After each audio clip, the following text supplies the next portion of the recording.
Welcome back to support for research. आज हम बात कर रहे हैं आर्टिकल रिट्रैक्शन प्रोसेस के बारे में। आर्टिकल रिट्रैक्शन क्यों होता है, कैसे होता है, उसके ऊपर बात करेंगे। एंड अभी जो डिबेट चल रहा है कि इंडियाज रिट्रैक्शन क्राइसिस का shadow over science research by professor Ram Gopal Rao, ये रिसेंट पब्लिकेशन है टाइम्स ऑफ इंडिया पे, आर्टिकल जो पब्लिश हुआ है। Then you see NIRF to award mild penalty to institution for retraction this year, harsh penalty next year अगर वो repetition हो रहा है तो। India to penalise university with too many retraction. And अभी देखो यहाँ पे रिट्रैक्शन टाइट कैसे वो बढ़ रहा है ओवर द टाइम पीरियड। कौन कर रहा है? आर्टिकल रिसर्चर, हम लोग के थ्रू हो रहा है। बट अभी जब एक रैंकिंग पैरामीटर इन्वॉल्व होता है तो यू ऑल नो कि यहाँ पे ये जो पब्लिकेशन का जो गेम है इतना सिंपल नहीं है। वी डू पब्लिश, हमारा भी एक सेल्फ ये रहता है कि चलो हम अगर पब्लिश करेंगे तो हमको शायद प्रमोशन मिले, जॉब कहीं पे मिल रहा है। On the other side university अपना रैंकिंग पैरामीटर बढ़ा रहा है, तो जब उनको रैंकिंग पैरामीटर बढ़ाना है तो ये शोकेस करते हैं कि इतना नंबर पब्लिकेशन आया। जब यहाँ पे रिट्रैक्शन होगा उस टाइम पे यूनिवर्सिटी और इंस्टीट्यूशन शायद जो ब्लेम गेम है ये अभी रिसर्चर और PhD स्कॉलर और जो जिनके थ्रू रिट्रैक्शन हुआ वहां पे शायद शिफ्ट करने के लिए ट्राई करेंगे। But still people are talking about it कि अगर आप क्रेडिट ले रहे हो देन ब्लेम ऑल्सो आपको लेना है, क्योंकि आपको प्रॉपर ट्रेनिंग देना था to the PhD scholar, to the researcher और faculty member, those who are publishing, जो आपके लिए पब्लिश कर रहे हैं उनके लिए भी हो रहा है, right. But still university need to take that blame. But ये जो ब्लेम गेम है ना, ये अभी समझ के बाहर है, क्योंकि आपका भी इन्वॉल्वमेंट है, यूनिवर्सिटी का भी इन्वॉल्वमेंट है, तो डुअल रेस्पॉन्सिबिलिटी यहाँ पे आता है। तो ये चीज को हमको समझना है। It is a complex scenario, but क्योंकि हम यहाँ पे इन्वॉल्व है, हमारा फ्यूचर भी इन्वॉल्व है।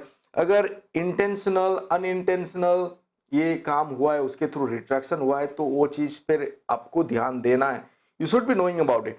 दैट्स व्हाई आज हम इसके ऊपर बात कर रहे हैं कि अभी जब इसके ऊपर इतना सारा चीज अभी बात किया जा रहा है ऑन रिट्रैक्शन, जो कि शायद बात पे और सीरियस इसके ऊपर हो। आप अगर फॉलो करोगे, I will be coming with one of the video जहां पे कि मैं बात करूंगा 2016-17 से कैसे पब्लिकेशन को सेंटर करके there are so many regulation norms, फिर बाद पे वही नॉर्म रेगुलेशन को भी हटाया गया। अभी so many confusion, and with in this confusion हमको फिर बच के जाना है आगे, राइट। तो इसको समझते हैं। अभी देखो ये बात किया जा रहा है कैसे राइज हो रहा है reduction over the time period. यहाँ पे अगर हम देखते हैं इंडिया का भी फुटप्रिंट आप देख सकते हो। अगर ग्लोबल रिडक्शन का हम बात कर रहे हैं तो ये नेचर पे पब्लिश हुआ है, तो ये रिसेंट पब्लिकेशन है जहाँ पे बात किया जा रहा है रिडक्शन कैसे बढ़ रहा है। यहाँ पे कंपेयर किया जा रहा है इंडिया, चाइना, यूनाइटेड स्टेट। यहाँ पे अगर हम देखें तो इंडिया भी पीछे नहीं है जो रिडक्शन हो रहा है। इंडिया रिसर्च वॉच जो है IRW, ये उनका एक फ्रेमवर्क है जिसके थ्रू ये एनालिसिस कर रहे हैं।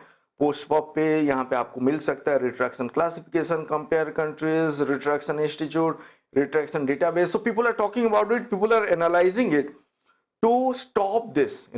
आपको एक तो अवेयर होना है कि इस पे अगर हो रहा है ये रिट्रैक्शन क्यों हो रहा है, उसको समझना है।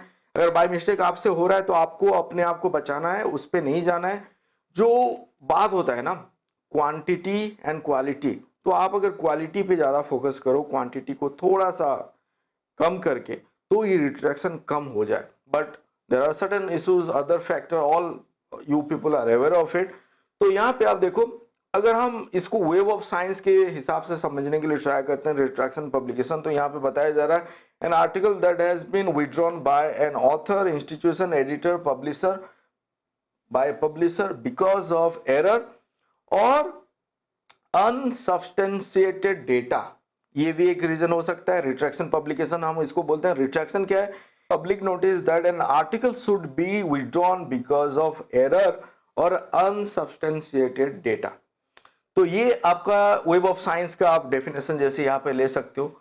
आर्टिकल रिट्रैक्शन जब हम बात कर रहे हैं, the retraction of an article is the removal of already published article from a journal. This decision may be made by the journal editor or the editorial board. Retraction do not happen because of small editorial error. An article would be corrected in that case. वहां पे article correct हो सकता है। Whereas article retraction अभी क्यों होता है उसको समझते हैं। Error in the research, अगर कुछ इश्यूज है, रिप्रोड्यूसिबिलिटी ऑफ द रिसर्च, आप क्लेम कर रहे हो कि आपने ये स्टेप फॉलो किया है, ये अगर कोई रीडर भी पढ़ रहा है, अगर वो फॉलो कर रहा है, नहीं हो रहा है, रिप्रोड्यूसिबिलिटी वहां पे नहीं है, वहां पे भी हो सकता है वो रिट्रैक्शन पे जा सकता है। Plagiarism, falsification of data and result, fabrication of data and result, copyright infringement, failure to disclose conflict of interest, no institutional review board approval for research on human subject or animal, वहां पे ethical approval वगैरह नहीं है, ये सब cases के चलते article retraction हो सकता है। एंड नाउ मुझे आर्टिकल मिला जहां पे कि रिट्रैक्शन प्रोसेस के बारे में बात किया जा रहा है ऑन दिस आर्टिकल। तो यहाँ पे आप देखो, इसको समझते हैं, प्रोसेस ऑफ पेपर रिट्रैक्शन और आर्टिकल रिट्रैक्शन। यहाँ पे एज एन ऑथर और को ऑथर आप अपना पेपर को सबमिट कर रहे हो, देन ये अभी एडिटर के पास जा रहा है, एसोसिएट एडिटर के पास जा रहा है, वहाँ पे प्रूफ रीडिंग वगैरह हो रहा है, डेस्क चेक हो रहा है, all that it is happening. देन वहाँ पे फिर वो क्या होगा, पीयर रिव्यू, जो रिव्यूअर है उनको असाइन होता है कि वो बोलेंगे कि आर्टिकल को रिव्यू करके दो। वहाँ पे लेट्स अज्यूम कि वहाँ पे फेक रिव्यू आता है, कोई स्पेशल इशू पे आपने सबमिट किया, वहाँ पे रिव्यूअर मैनेज्ड है, और लेट्स से एआई जनरेटेड कुछ रिव्यू आता है जो कि सही नहीं है फॉर दैट पर्टिकुलर आर्टिकल। वहां पे क्या होता है, फेक डेटा और फेक फ्लॉज वगैरह लेके आपका पेपर एक्सेप्ट हो गया, वो सही से रिव्यू ही नहीं हुआ है, वैसे मान के चलते हैं। देन यहाँ पे क्या हुआ, आपने अपना एड्रेस कर दिया, फाइनल अप्रूव हो गया, वो पेपर अभी पब्लिश हो गया। फिर यहाँ पे क्या हो रहा है, बाद में once paper is published, post publication stage पे अभी एडिटर और जर्नल और पब्लिशर को पता चल रहा है कि वहां पे कुछ एरर है, कुछ डुप्लीकेशन है, कुछ प्लेजरिज्म है, कुछ डेटा मिस आउट है, रिप्रोड्यूसिबिलिटी नहीं हो रहा है, ऑल दैट, वो एक रीजन हो सकता है रिट्रैक्शन का। और एक, अगर रीडर कंप्लेन कर रहा है, रीडर को पता चल रहा है जब वो पढ़ रहा है तो वहां पे कुछ गड़बड़ है, तो एडिटर और पब्लिशर को अप्रोच किए, then they are reviewing it, उनको पता चला है कि वहां पे कुछ गड़बड़ है, इंटेंशनल अनइंटेंशनल रीजन है, देन ये आपका रिट्रैक्शन नोटिस आता है एंड आपका पेपर अभी रिट्रैक्ट हो गया। रिट्रैक्शन नोटिस के साथ मतलब क्यों रिट्रैक्ट हुआ है, एक नोट वहां पे रह जाएगा, पेपर रिट्रैक्ट हो गया, तो वो तो फिर क्या हो गया, आपका वहां पे जर्नल पे रह जाएगा, आपने शायद कहीं पे क्लेम किया है, आपका अभी पेपर पब्लिश हुआ है, उसी की बेसिस पे आपका थीसिस अवार्ड हुआ है, बाद में 2 साल के बाद आपको पता चला वो पेपर रिट्रैक्ट हो गया। तो अभी सोचो फिर अभी क्या सिनेरियो होने वाला है, it will be kind of confusing, you know.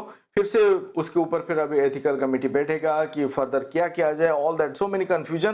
तो यहाँ पे देखो रीजन क्या है, नॉन रैंडम रीजन हो सकता है जो कि इंटेंशनल एरर हो सकता है, यहाँ पे अनइंटेंशनल एरर भी हो सकता है। ऑनेस्ट एरर पे आपका मान लो रॉन्ग प्रेजेंटेशन है, कैलकुलेशन एरर पे कुछ हुआ है, मेथोडोलॉजिकल एरर कुछ हुआ है, रिजल्ट पे कुछ हुआ है, sin of sloth, failure to report error of the part of the other, you know, वहां पे आपने सही से शायद मिस आउट कर गए हो कुछ रिपोर्ट करने पे, वो हो गया, इंटेंशनल पे आ गया।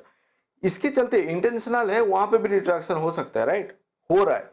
एंड अनइंटेंशनल डेटा फैब्रिकेशन, जो हम बात किए थे, यहाँ पे आप देखो ऑथरशिप डिस्प्यूट हो रहा है, ghost writing, gift authorship, conflict of interest, copyright आप वायलेट कर रहे हो, fake fear review, plagiarism, data fabrication, data falsification, all that, data not only data, image manipulation, publication misconduct, all सब, ये सब आपका हो गया इंटेंशनल एरर। मतलब आप इंटेंशनली किए हो सो दैट आपका पेपर जो आपका सही से पार हो जाए, मतलब आपका पेपर पब्लिश हो जाए, यू नो, आपने डेटा को फैब्रिकेट किया है, यू आर शो केसिंग कि ये आ रहा है तो आपका एक्यूरेसी 99 पॉइंट समथिंग आ रहा है, but you have fabricated it, you have falsified it. तो ये सब इंटेंशनल है जो कि बाद में पता चल गया, अभी पब्लिकेशन के बाद पता चल रहा है, and that is the reason of retraction. And अभी अगर हम देखते हैं ग्लोबल प्रोस्पेक्टिव पे रिट्रैक्शन वॉच है, जहां पे की रिपोर्ट वगैरह उस टाइप का रिपोर्ट आता है, then they might be approaching to the publisher, and फिर आप देखो देयर आर सो मेनी, आप रिट्रैक्शन वॉच पे जा सकते हो, वहां पे इवन इंडिया करके भी एक सेक्शन है, इंडिया रिट्रैक्शन, जहां पे की जो रिट्रैक्शन हो रहा है, क्यों हो रहा है, इसको आपको आइडिया मिलेगा कि वो मिस्टेक अगर आपसे कहीं से हो रहा है कि हुआ है तो फिर नहीं करना है, right. So that's why kind of awareness, मैं आपको डराने के लिए नहीं, बताने के लिए कि ये एक पहलू है, रिट्रैक्शन जो है, आप बोल सकते हो dark side of research, as I am talking about it. तो इसको भी समझना जरूरी है सो दैट आपको पता चले कि ये रेगुलेटेड बाउंड्री के अंदर आपको कैसे काम करना है, क्योंकि लॉन्ग टर्म विजन पे आपको काम करना है। Now India research watch also is there, IRW, they are also keeping a watch on India research. Each paper जो भी पब्लिश हो रहा है, अगर कहीं पे कुछ रिपोर्ट हो रहा है, अगर इनको रिपोर्ट आ रहा है, so they are also analysing it. You see so many article has been publish, media contribution वो यहाँ पे भी हाईलाइटेड है. एंड सो आपको केयरफुल रहना है, एथिकली रह के करना है, सो दैट ये रिट्रैक्शन पे ना जाए. अगर कहीं पे मिस्टेक हुआ है तो मिस्टेक कैसे रिपीट ना हो उसके ऊपर भी आपको ध्यान देना है. So this is it, this is about the retraction process. Hope this will be helpful. मतलब आप डरो मत, क्योंकि आपको इस लाइन पे रहना है, तो you should be knowing about it. आप खाली एक ही पहलू को देख के नहीं, आपको पेपर पब्लिश करना है, पॉइंट लेना है, जॉब करना है, वो नहीं है. अगर आप कर रहे हो एथिकली रह के कैसे करना है, सो दैट लॉन्ग टर्म के लिए आपका रास्ता सही से बना रहे. गलती कहीं पे हुआ है, ऑनेस्ट मिस्टेक है, आप उसको मानो, फिर आगे बढ़ो. This is it. Thank you for watching this video. Do subscribe, do like before living. Thank you.